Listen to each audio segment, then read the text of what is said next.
How to fix camera not focusing in Poco X8 Pro. First of all, force stop camera. Open setting now. In setting, scroll down, click on apps. Now here you will see app, search camera app. Now click on camera app, scroll down. Now here you will see force stop, and if you want to force stop, then click on force stop.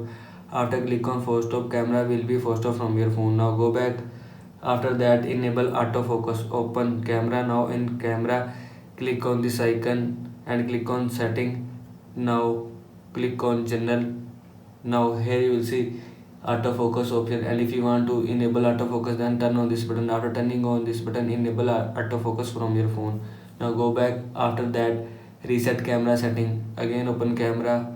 Again click on this arrow icon and click on setting. Scroll down, click on general. Scroll down, click on other settings.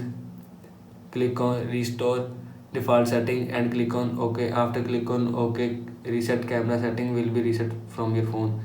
This is how you can camera not focusing in Poco X8 Pro. I hope so you like this video, and thanks for watching this video.